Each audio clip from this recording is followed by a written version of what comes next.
Okay. Hello, everybody. This is Sully Speaks. I'm here with Aisha Abdullah, longtime friend and certified accountant. And here we're going to be talking about money.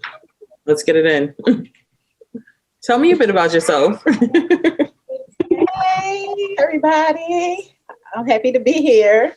So thank you so much for having me here today. I would not spend my time with anybody. When you requested this interview, I was like, yes, let's do it. Thank you.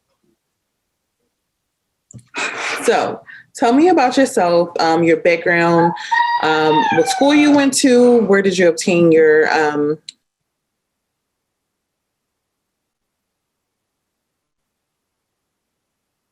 Well, I basically started in South Philadelphia.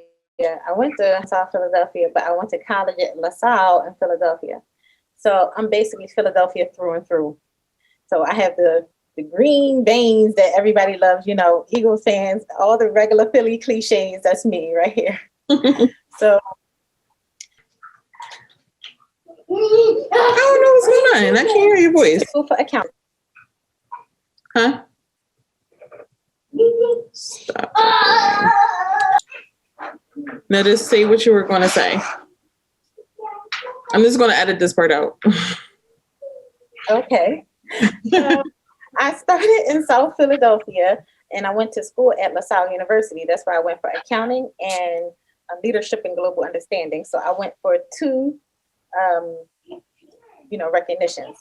So in college, it was awesome. We traveled all across the world. We did all kinds of things. We talked about corporate takeovers in Guatemala. We talked about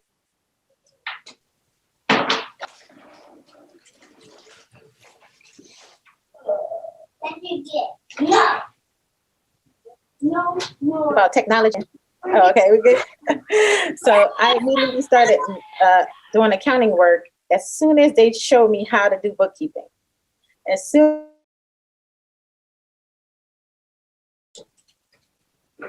It is not working. as I'm not going to wait until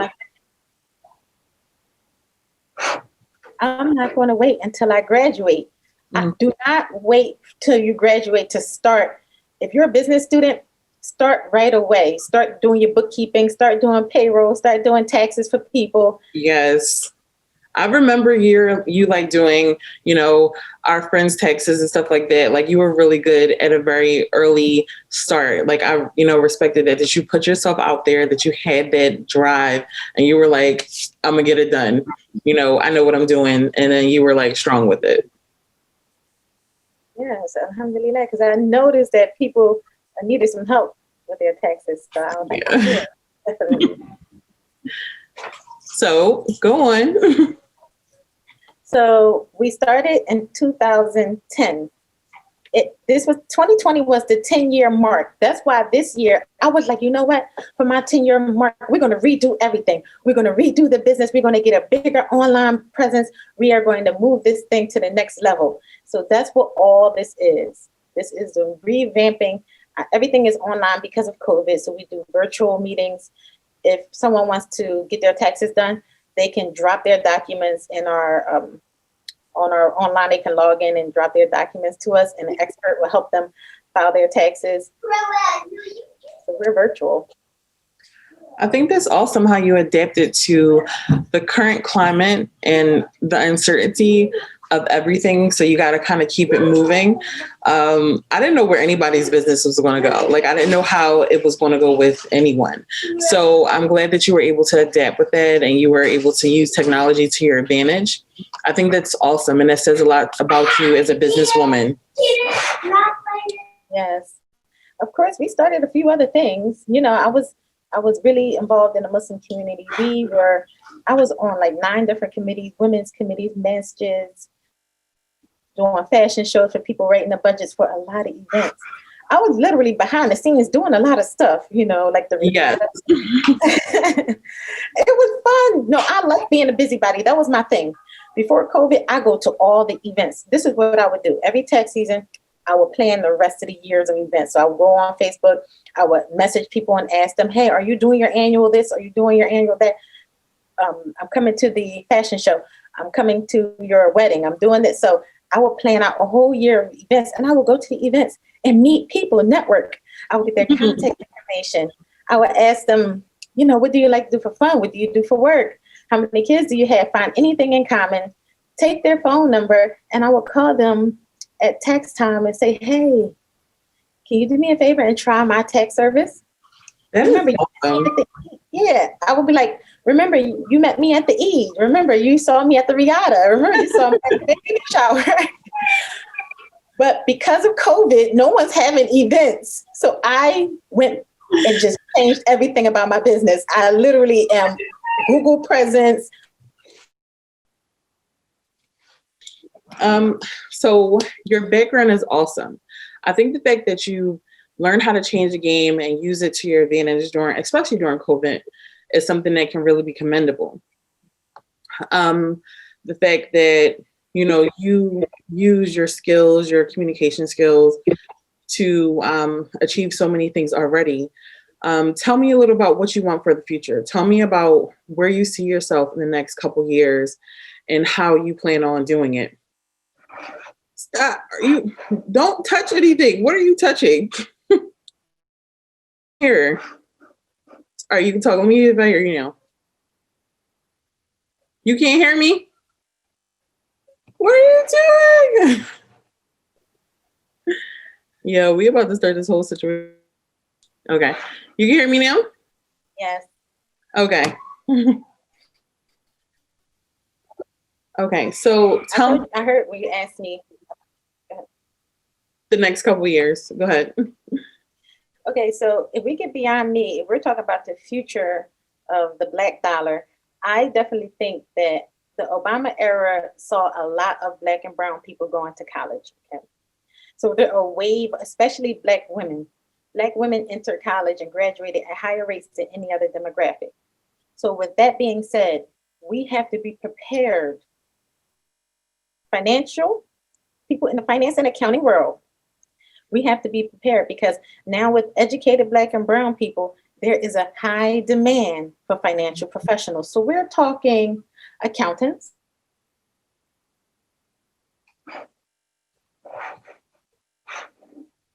What are you touching?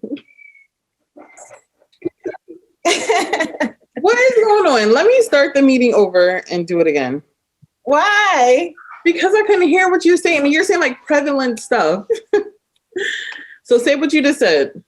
Like Okay. you would cut off. You were talking about like, I was like really getting into it. You're like, we need financial accountants. And then it was like, what? Okay, go ahead. Okay. So what I was saying was, during the Obama era, we saw a lot of inspiration. Sorry, somebody's calling me.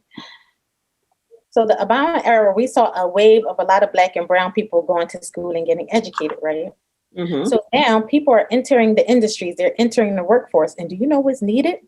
Mm-hmm. There's a high demand for financial professionals. So we're talking accountants, capital managers, finance managers. We need people to give us advice what to do with the money. So we have money.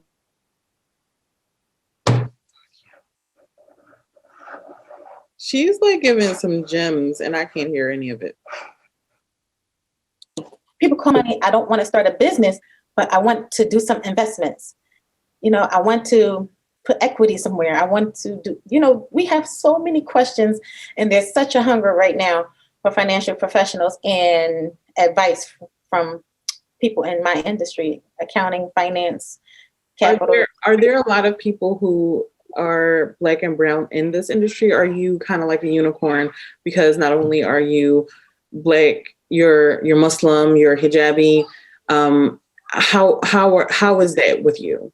I definitely feel like there are a lot because we chose to get educated in every arena. We are in every arena. We are there. We are going to see it start trickling up to the top. We're going to see a lot more Black and brown CEOs, political figures. 2021 is going to be our year because, you have Kamala Harris as vice president. So that same wave of inspiration is coming back again. It's bubbling up underneath the surface. So we got people who are going to be looking up to her, getting educated. They're going to be starting businesses. So I say, yes, the people are out there. We are a little bit invisible. We need to make ourselves seen. That's the only thing. We just need to be seen. So that's what I'm doing. I'm helping myself be seen. That's why we increased our online presence. Okay. I can see that happening. I can see that. So with the next generation of Black millionaires, how do you, you can't hear me? What is going on today? My interviews are never this, can you, oh my God, you hear me now? Okay.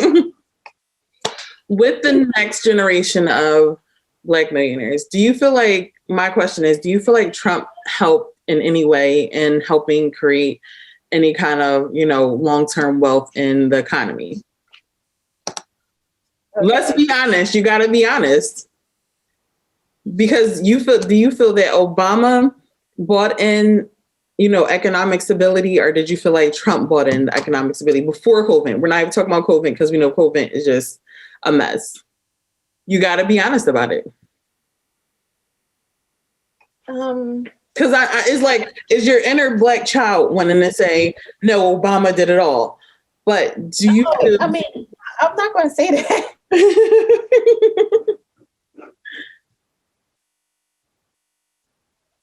What is going on with this interview? Okay. I know I probably shouldn't say this, but because I really don't do the political thing. I just try to show the wave of what's happening in the economy, what's happening with, the dollar, what's happening in business, accounting, bookkeeping, payroll. That's what I'm good at. Mm-hmm. There were a lot of Obama era regulations. Trump got rid of a lot of that stuff. But I'm not quite sure how that trickled down to us. I know a lot of jobs were opening up during the Obama administration, and the employment rate went down low. The unemployment rate went down. Mm-hmm. And Trump just rolled that.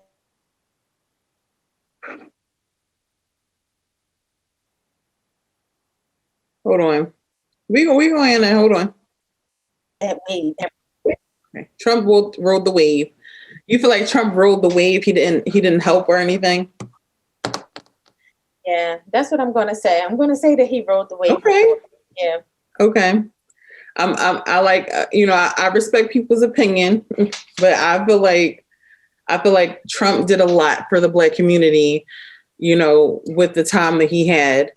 I feel like he helped. You are the interviewee. You're supposed to ask me questions and let it ride. You can't talk with my president like that. I'm just saying, along with those college, he put in a lot of, money towards the HBCUs, and he did a lot. But you gotta let him have it. All right, so this is what we're gonna do. No, it's too late. You already said it. So, on another note, don't talk because I can hear you. I don't know what's going on. Is either on my side or your side. Let me see. Let me hear you talk. I can't. I'm here. Okay, I can hear you now. Yeah. So Zoom is just having issues today. Yeah. So on another note, where do you see Abdullah and Associates? Where do you see them? Where do you see yourself? I want to know your personal opinions on where you see you. Like, I know you see, big business, but I want to see what are you doing and what steps are you taking next? Okay. So right now we have Philadelphia, Orlando.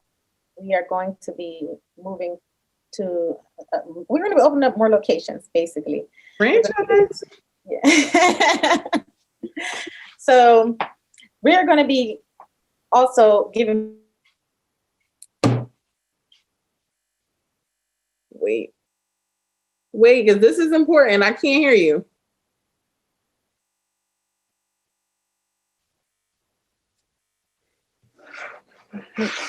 And people opportunity for businesses with acquiring capital to start up their companies, right?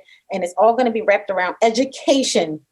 What? No, you had to say that whole situation again, because the last part I just heard, it was blocked off, but what you just said was like boom. Go ahead, say it again. Okay, so I'm basically saying not only are we going to open up multiple locations for accounting and taxes, that's what's going to fund the dream. That's what funds the dream while we're going out starting our investment firm.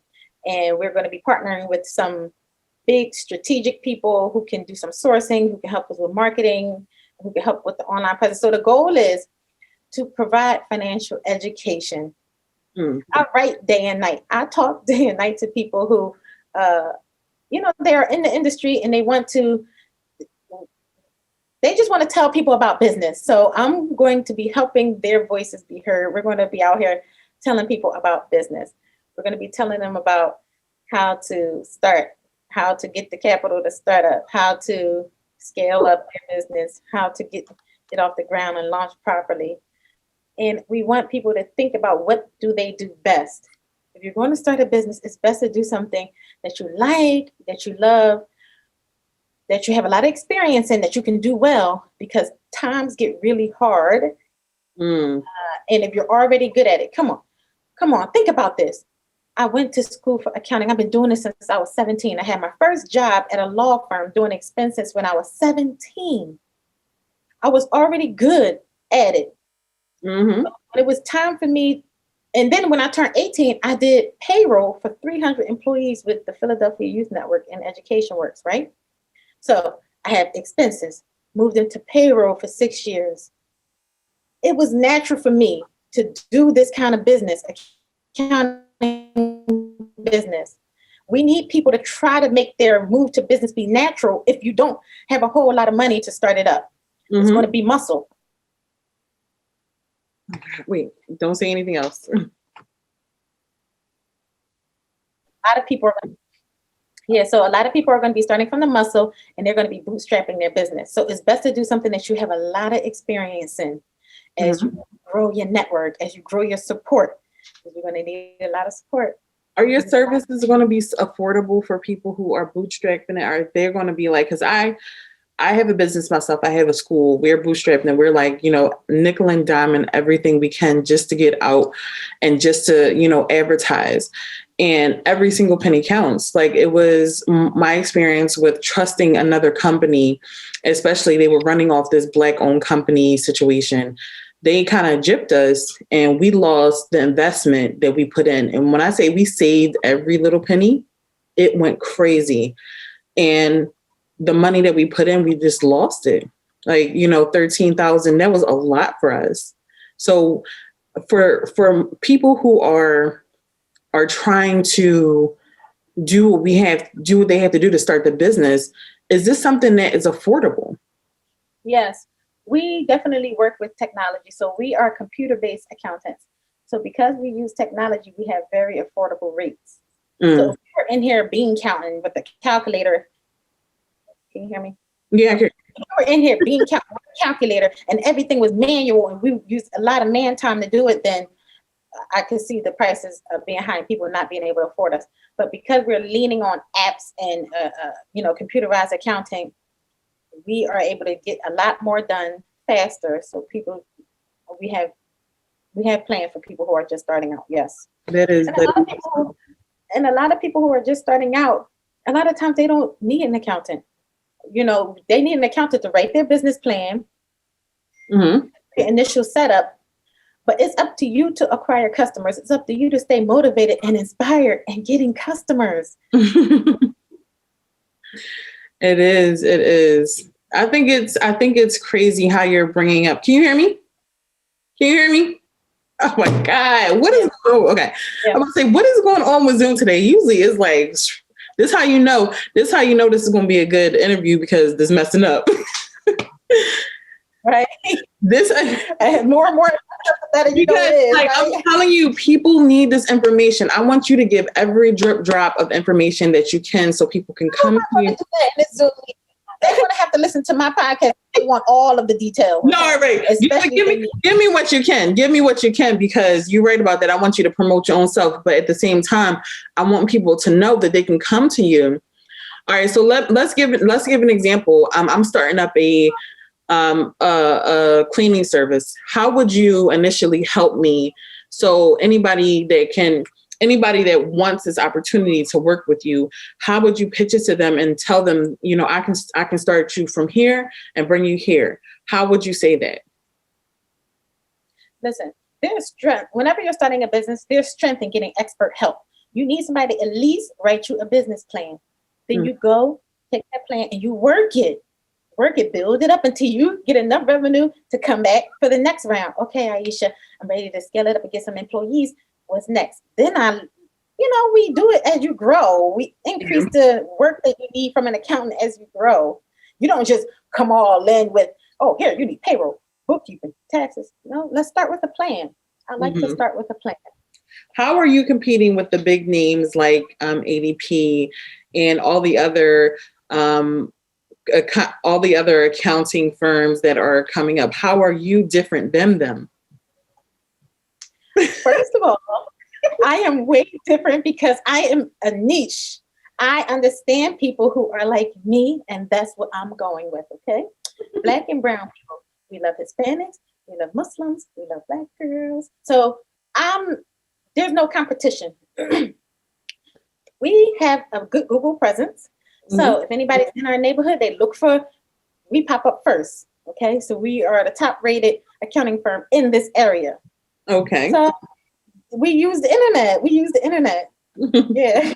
Okay. So you're not only your niche, you can understand what we are struggling with, how we are trying to get, from the bottom to the top, and you have that experience, that knowledge, and that know-how to get us where we need to be. Even because with the big name brands, right? It's not as personal. So, you're like, okay, you're going to take my hand and you're going to personally help me. And it's going to be a situation that we're talking and it's more of a family situation. I'm not going to feel as stupid, talking to, a person, a part of a big corporation. I'm not going to feel like a number with you because you have that mom and pop store, vibe, but you're still, still big wigging it, because you have that opportunity because you're such a niche, right? Yeah. So what we do is not every individual client is going to work with me. We do have freelance people. Yeah. We have consultants who work with us. So I'm not going to just say, hey, I'm the deal. We have No. I'm just saying with your company, period. I'm saying with your company, period. You give that personal touch. You give that opportunity for people to experience and get that help, because you understand that people, like, for instance, like people that we know, you tell them, words like, okay, tax ID, this, that, and the other. It scares them. It makes them afraid. But you give them the opportunity, right? Yes, absolutely. So I'm used to this. That I for a minute there, I was a college mentor. I helped people fill out essays to get into college, and I help people fill out college application and do the financial aid. I know the big, hairy goal of starting a business or going to college is scary. I know that. I know that the paperwork is intimidating. That's why you got to have somebody who knows what to do with the paperwork. I'm not afraid of it. Exactly. Listen, so it's the same thing. It's all just, applying and taking some time to read. And if the IRS sends you a letter requesting something, we simply read it, give them exactly what they're asking for, and send it back.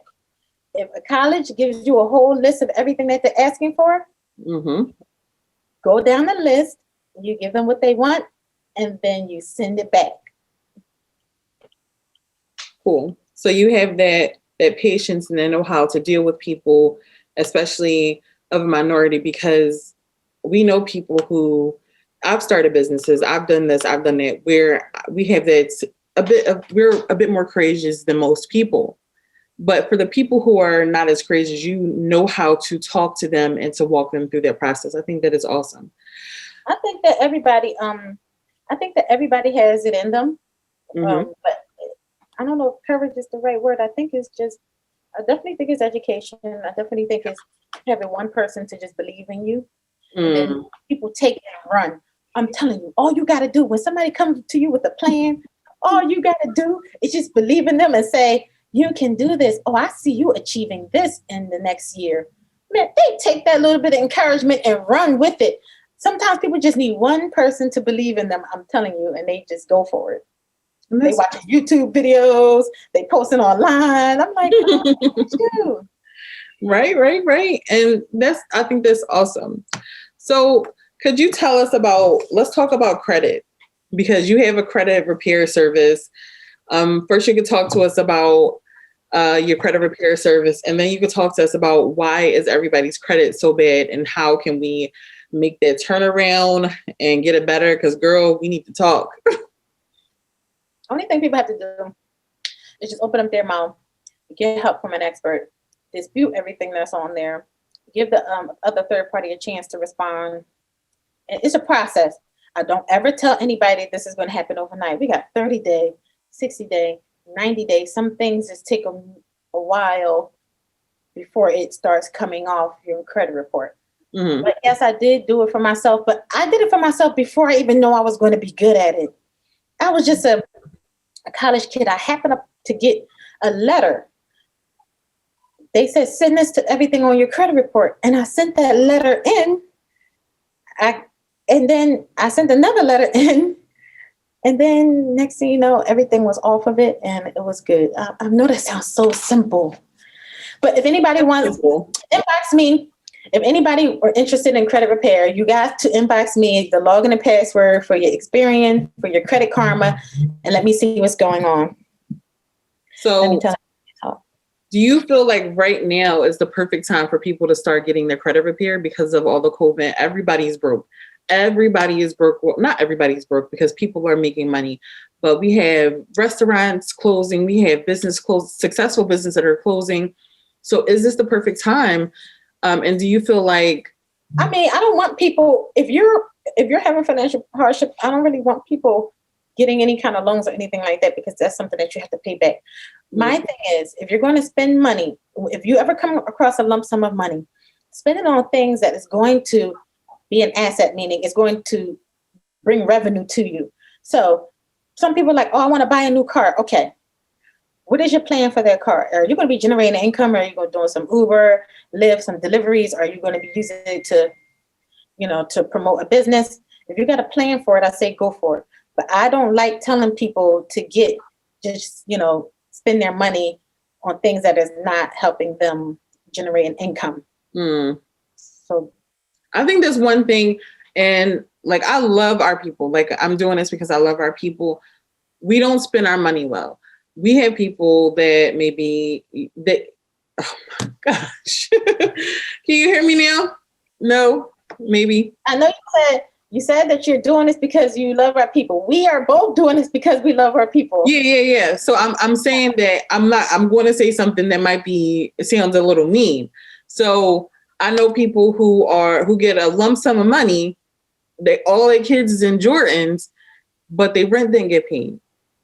So I'm just, can you hear me? Yes, I can. So don't front like you don't know a couple people like that. But listen, they can do what they want. They can do what they want with their business. But if you come and ask me, if you ask me, I'm not going to promote that. Everybody see my children. My children have on Target shoes. I'm telling you. Girl, my kids just stopped wearing Walmart shoes. Right. And that's only because they wasn't working no more. Okay. Let me tell you when it's okay to do that. Y'all ready? If you come to me, you say, Aisha, I want to buy Jordans for my kids. My next thing is, okay, how are you generating income from that?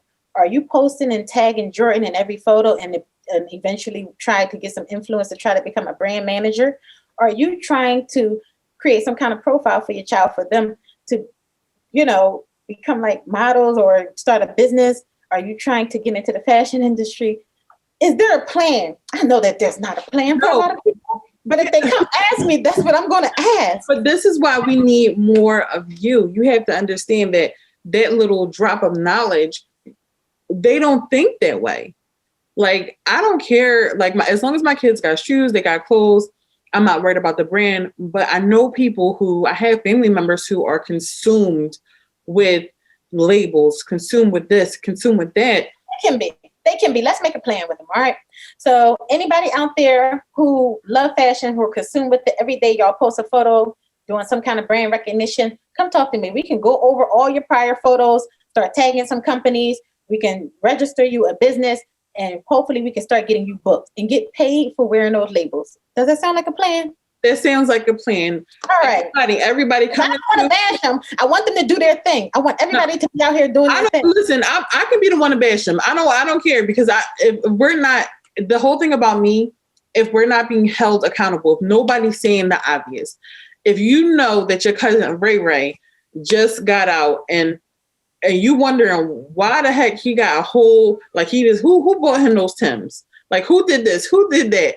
Like, we are not being responsible, and then we want to blame, everybody else for our problems. And my issue is that if we're not being responsible for what we're doing to our community, like, then what is it? So I could be the one that bashes, I can be the one that takes all the licks, as long as I'm promoting people like you that are bringing positivity to community. That's how I view it. So you got it. Sully is the one being bashed here. Blame me. Don't blame Aisha. Okay. Also, so all right. Say we got somebody that actually came to you. They got a lump sum of money. A couple people with the unemployment, they got a lump sum of money. What are we going to tell them? Where are we putting our money? What investments should we start? How do you teach people who know nothing about money, who know nothing about stocks, investments, notes? How do you teach them about money? Okay. So, see, that's a difficult question right there, because I don't tell anybody, if you got the lump sum of money and that's all that you have, I don't tell people to invest in anything, because obviously they still have bills to pay, rainy day funds need to be set up. There's a few things that you need before you go out there and invest, because sometimes that money needs to sit. And if you are the type of person that don't need the money and won't miss it, then I tell you to go do some investments. Okay, so say if we got that person, I got my 6 months savings, I got 6 months of rent, 6 months of water, gas, electric, all covered, and we got some rainy day money for some food or whatever if anything needs to happen. Then I got a little extra money in the bank. Tell me, where should I start investing? What should I start doing? Well, I do have some thoughts on investment, because right now we are in a transition in this country. So you know that the Biden administration is coming in, right? So we have companies that are going to benefit from this, because how are companies going to benefit from the Biden administration? So companies that are for the environment, companies that are for waste management, companies that are for security, companies that are for technology, anything that's more on the liberal side. So, when Trump was here, he did the whole pulling back your regulations. So we had a lot of toxic, bad stuff for the environment, anti-birds, anti-plants. So people think, oh, wow, now that we live in the wild, wild west again, we're free. So companies are going to be thriving. Now this is a time to invest. It still is the time to invest. It's just different industries are going to be beneficial. So if I would make some suggestions, of course, you can do companies that are going to be fuel efficient or electric kind of car companies like Tesla or whoever else, do some research and keep your ears and eyes open. Where do we start with the research? What do I start? You got to subscribe to a couple of news channels. Drop names. I'm trying to drop my own name. I know, right. Okay, I get you. Magazines. You got to get into business magazines, investment. You got to change what you're doing and listening to on a daily. You just surround yourself in it. That's it. That's right. So, do you know anything about Bitcoins? Or because a lot of people are trying to invest in that because they feel like the dollar is about to drop, and Do you know anything about that? And how do you feel about the security of our US dollar? Well, I'm overdoing it. yeah, skip that because I mean, I see what's going on in Bitcoin. I went to a couple meetings, but I have not allowed it to Sink in. permeate. I Okay. definitely missed that one. Everybody, there's always going to be one or two or three opportunities that you miss. Okay, you're going to catch some, you're going to miss some. Okay. The Bitcoin one went like this to me. It went like whoosh all the way around. Because it seems like that's someone. I think I want to get somebody that can tell me about Bitcoin and why we should invest in it. So, what do you think? The value of the dollar has dropped, and with another stimulus check, and with the this about to drop the $600, and all of the other within the package, the stimulus package that the government is trying to push. All of the money that they're trying to use and they're printing right now, it's going to create another deficit, and it's going to allow our dollar to drop even more, even though a lot of the stuff that they're pushing is unnecessary, and they're only giving us 600. How do you view our dollar now? Like, do you feel like our dollar is going to be more valuable or less valuable? Should we start investing in gold? Tell me a bit about that. Well, I wouldn't tell people to invest in anything without coming to talk to an investment expert. Okay, Mm-hmm. first of all, and also I would just say the value of the dollar is so strong. People can definitely keep their confidence in that, and inflation is going to increase over time, and we're going to see that happen too. But yeah, talk to somebody because we have to look at your full picture. I want to see what assets you have. You really have the money to invest in. Mm-hmm. Yeah. Okay, cool. No, because everybody's scared right now. Everybody is afraid because you hear the value of the dollar is going down, the economy is about to explode. Trump did this, Biden did this, and there is a lot of, huh? Yeah, you don't have to worry about that. That's just being sensational. Everything is fine. We're just going to have to wait for this to smooth over. And Okay. this is just a unique time in our history. Yeah, I get it because I think that we're all afraid, and the fact that I feel like the news is pushing so much fear and so much uncertainty. It's like, oh my goodness, like Well, what then do you you have believe? off the news. You start getting all hopes and dreams together. Get your plans together. But do you feel like the time where I feel like this is the perfect time to invest and to start getting into a business because when something bad happens, like a hurricane or something that devastates the economy, that's the perfect time to get in on something good. I agree because everything is only up from here. I get you. Right. So yes, I agree. This is the time because it's only up from here. So right, I agree. But it's the hardest time for a lot of people. So how can it be the right time? But that's why that's how life is. That's why the gap. Yeah, that's why the income gap is so wide. Because right now, when it's the right time, people who are poor don't have it, and people who have it, they're doing it, and then they're just going to get richer over time. So, but that's how life is. Like I don't see it as a bad thing. I think that people. So, do you feel like rich people should give poor people more money, or they should be able to do what? Like, how do you view that? well, you know that I don't view just giving people money. I like planning. Mm-hmm. Giving people opportunity where it makes sense. Yes. So what would be like a perfect opportunity for like say if a rich person is here and willing to invest in a poor person's idea? Like they're like, how would that go? You would, advise the rich person what?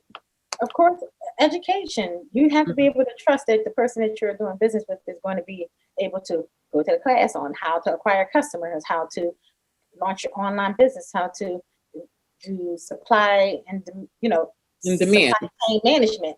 Like how to find like a small scale manufacturer and follow your supply all the way to the customer. It's a lot of things that goes into it. You just can't say, "Hey, can I have some?" Oh, you're saying hi to somebody. So yes. So I get it. I get it. I think that, I don't think I feel like people are bashing billionaires right now, are saying like you got so much money, and I think it's unnecessary because they've made their money. And how can we, it's enough money out there for everybody to get some. We just had to have a plan. Like I said, I've launched plenty of businesses. They failed, but I believe that one day I'm going to make it. One day that I'm going to have the opportunity. So when people bash billionaires like Jeff Bezos or something like that, um, they don't have to pay taxes, this, that, and the other. Like, my honest opinion, like, I don't know if they shouldn't necessarily have to, because all the jobs that they're getting, all of this, they're employing people, they're doing this, and yes, they're making a good amount of money, but it's money that they've made. So that's just like, if you made a good amount of money and you figured out a way that you can evade or you don't have to pay because you've invested in certain things, um, would you want to have to give your money that is yours to someone else? Yeah, that is a good question to ask somebody who's a billionaire or a billionaire. That's not me. Not yet, not yet, because you're gonna get there, okay? Not yet. So that, just in that. So let's talk about kids and teaching your kids, because I think if we educate the next generation on how to teach our kids about money, because maybe we didn't have the proper education, but if we can educate our kids on how to work money, how to manage money, So you start with. yeah. When it comes down to money, no one told me what to do, how to do it. There was nothing like that. So I've just been winging it. My kids happen to be Along the ride. right. My kids happen to be children of an accountant. So that is how I live in my household. Mm-hmm. We have a unique way of living. Of course, we are Muslim, you know that. So we don't believe in taking advantage of people, but at the same time, we believe in being a merchant. We believe in transactions. We believe in doing business, right? Mm-hmm. So getting my kids educated, is the number one thing. I love, honor roll, congratulating them at every graduation ceremony or move up day. Hold on, somebody calling me. So my house is basically private and religious, okay? Mm-hmm. So this is what we do. We got make money, save money, donate money. Those are the things I teach my kids at a young level. We already know that my son is Emiami. He's a YouTuber. He goes all across the country playing with kids. We give kids access to technology through our nonprofit organization called iMeKids. So iMeKids is basically, we want kids to be bold, be loud, be themselves. We want them to be to act. We want them to be colorful, put on costumes, play. And we record the YouTube video. We post it. We ask for sponsors. And we have two hosts who host the show. Emmy and Me is a host of the show. Just like, for example, Trevor Noah is the host of The Daily Show. Yeah. Emmy and Me is the host of iMeKids. Awesome. Right. So let me show you his logo real quick because he got an office here. You better promote your baby. Hold on. I'm about to turn the camera. Okay. Hold on. There goes his logo, his little office space. That's right. That's right. You know how we do. We got to cover the eyes for a second. Okay. This is his office space right here. Well, you see his little his recording light. This is where he sits with his iPad and stuff. This is his bookshelf. So if you come to my office, you're going to see a corner for Emmy and Me and iMeKids. But what I'm trying to say is, you got to promote your kids. Yeah. You have to believe in their dreams. So what I do with my kids, if they have a passion for something, I'm going to push their passion. One of my kids love cooking, and I'm going to talk while you get back over here. So one of my kids loves cooking. So we're teaching him how to cook. We're educating him on how a business works, on how he would start his on how he would start he wants to have a restaurant. He has a business plan already. He has the opportunity, and whatever my kids want to do, we push them. I have a potential basketball star.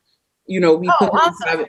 Yeah, we put him in private lessons. We're doing everything we can so that he become a basketball star, even if it's just overseas.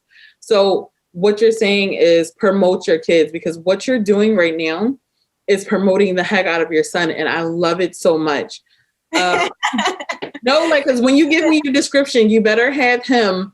Like, I want, I want his YouTube channel so I can, like, when I put this on YouTube, I want it to be as well as, Abdullah Abdullah and Associates. I want to have Emmy Amin as well, so people can follow him and see what he does. So this is what happened. So my son, my kids are always tall. Okay, alhamdulillah, and Yeah. he's out like a sore thumb. So not only is he tall, he's loud, he's bold, he's creative, he has imagination, and he's smart. So he is the perfect person, to grow up to be a real leader. But when you are a child, that stuff is not taken well in the classroom. He has so much energy. Other kids, they tease him or they bully him, or he wound up getting kicked out of the school because he got too much. He talked too much, right? Yeah. I took that and turned it into a positive. Yeah, we took that and we turned his energy and his talking into a positive and made it a nonprofit out of it. So we Really? yeah, it's fun. So I didn't know about the YouTube video. yeah, but no, it's a nonprofit. That's why it's funded. That's why we have funding. Oh, and that is awesome. See, you guys, if your child has an idea, come to Aisha so she can develop it. She's obviously has experience in developing children because she's developed her own. Her son's YouTube videos are so cute. It's like out of this world.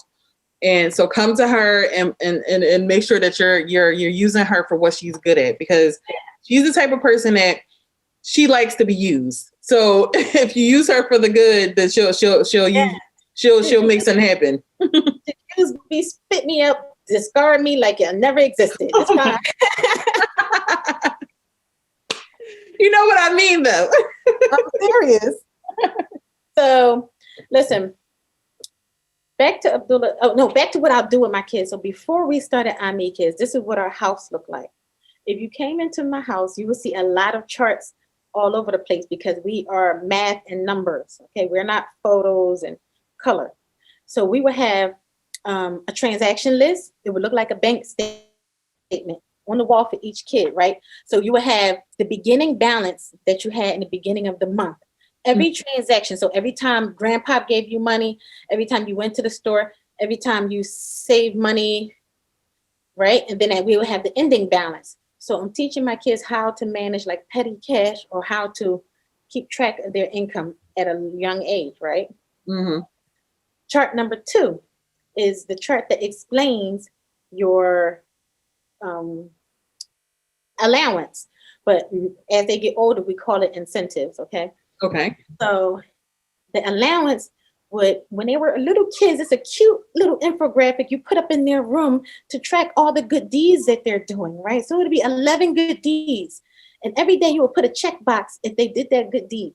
So it would be friendly, reading, washing, cleaning your area, saving your money, sharing with a friend, helping your teacher, like 11 good deeds. Mm-hmm. They got their checkpoints. At the end of the week, you would add up all their checkpoints, and that would determine how much allowance they would get, or whether or not they got something from Five Below, like that. Yeah. So, but now it done increase. It done went to because then they want their real money. Right. They're like, Mom, stop playing with me. Stop. No. We're not doing that no more. I need to turn this stuff into an app. I know I need to turn this into an app. I'm pretty sure that you need to do something, because it's like you have a little bit of a gem right now. We need to have another interview just on teaching your kids about money so people can know what to do. Money, this is another thing. We have 3 jars in our house. Save money, donate money, and save, donate, spend. Save, donate, spend. Mm-hmm. So every jar, you will put money in it. So let's say my kid get $10. We put $3 in each jar, $4 in one jar. So that way they'll be able to, at the end of the day, go donate it all to Save the Children Fund or, Toys for Tots or whoever the donate jar goes to donation. Saving, spending is spending. So they Hmm. to be able to have that habit growing up because I didn't have the habit. We spent everything we had. Yes, that's what we had. It was gone. So my 9-year-old son has a lot of savings. Okay, he does. Me Allah, Allahumma barak, me Allah increase them. I mean, He don't even know. He's just like oblivious. It's like, like hmm yeah. They just want to play and have fun. As long as the only thing they care about is the spending, really. yes. Like how much? Wait, how much you got in my expenditure? No. They do enjoy like giving food to the homeless. They do enjoy that stuff. Yeah, So. yeah, yeah. So I think the tips that you're giving are awesome, especially to new parents. Um, I think that just having that system and to create a system in your house is awesome. We really definitely need to get into that because we need to create another generation, especially in our communities, of teaching kids because I want you to be able to teach parents how to teach their kids how to spend money because honestly a lot of them just don't know. Yeah, Um, we and just I don't. think it's something that's needed. I think that's something that's needed. Yeah, we don't really do a lot of shopping for our kids. We don't do a lot of shopping for our Yeah, kids. Yeah, if they grow out of stuff, then you get the next thing. But yeah, just yeah, yeah. A lot of people are like, because I know that clothes aren't a big thing for me. Clothes were to me and my family was a big fitna, and I wanted to make sure that we homed in on that with for my kids. We shopped at Walmart. We did Wish Upon a Child. You know those kind of retail stores that we used that sold used clothes and stuff like that. It wasn't a big deal to me. I wanted them to look good and look presentable, but at the same time, I wasn't trying to spend a whole bunch of money. Like I know a lot of family members, a lot of people that I know around the way are stuck in the same generational debt, and I wanted to create something different. So I made the decision that if we can afford it, you ain't getting it. My kids never owned a pair of Jordans. yeah. You just want to. Oh, we do. They have them, but Oh, well, I don't got them. they just weren't purchased. They were gifted. A lot of times it's handed down. Yeah. Yeah, but I definitely want to do what comes natural. I don't want to force or have a hard time doing anything. So usually people have to start this immediately out the gate. Otherwise, the way that I live is going to seem too much discipline. It's going to seem too hard for anybody to copy because we don't have TV, we don't have video games, and all that stuff is like Is unnecessary. right. And so I do have the time to read or to go over transactions. So it's going to have to be some other changes that take place too. Yeah. Yeah. So the small changes, what are some of the small changes that parents can do for their children if they say if they've spoiled their kids like most kids parents do? What's the first thing you think they should do? Just give them something. Um, Read more, educate, right? as read more. We have to cut off. We have to cut off the TV ourselves. We have to stop watching. The reality shows and stuff, and start watching. I would just tell a parent to focus on themselves because anything you do, all of a sudden, to kids just feels like discipline. It just feels like I'm in trouble. Mm, I think parents need to focus on themselves. Yeah, get yourself together first. right. I think talking to our kids about our bad experiences, talking to our kids about our first credit cards. When I was in Penn State, I got a credit card, and I don't know if I did the right thing. So I never did. I got one, and I only got $5. I only used $5 of the credit, and they're like, "Are you yeah, gonna use it?" See, they said $200 credit limit, and I was like, sure. So I never got one. I didn't. So yeah, so but I'm saying that for let's talk about our bad experiences with I our think kids. I don't talk about my bad experiences with them. I Why? don't. I have a different outlook on that. Okay. Uh, I don't talk about that negative stuff or bad experiences No, not like abusive situations. Not like I'm saying like mistakes that we made. or bad choices with money and stuff. Yeah. Hmm. You just Okay. teach them how to make good So, choices. yes, I don't talk about bad choices with money. I don't because I don't want them to grow up and be like, "Yeah, I'm my mom's son. She made bad choices, so Oh did yeah, yeah. I." And then they try to use it as an excuse. Oh yeah, my mom did that, so I know that I could at least try it once. No. Okay, okay, I get that point. I get that point. So alhamdulillah. Now, do me a favor. Give me a spiel. Tell me what your business is about. Why should people come to you? Even though I think people should come to you because of the advice that you just gave, because you're sincere. You really want to help people. Give me your elevator speech. Okay, so this is Aisha Abdullah from Abdullah and Associates. We do payroll, bookkeeping, taxes. We do business advice, repair credit, and we also love to help people start businesses. Even if it's a new startup, a new company, and you're just launching, or if you need help scaling up and getting employees and you're just not sure where to start or how to do it, that's what we help people do. We have real conversations and we help people make good financial choices. That is awesome. And I make dua for your success. It's beautiful, for what you have plans for the future, the advice you gave us about the children. I think we can really make a change. I really think that we can, next generation, make a change for the best for the kids, teaching parents how to teach their kids about money because a lot of us don't. And I feel like you're going to be a part of that process, especially when you get yourself out there and everybody finds out about what you have to offer. Inshallah, I see big things for you, girl. Hi, I feel your strength too. We in there. We in there. That's why, I'm promoting people because I want to do good. I want to be successful, and I want everybody else to be successful too. All right, alhamdulillah. All right, well, that's it for Aisha Abdullah. This is Soli Speaks. Let's talk.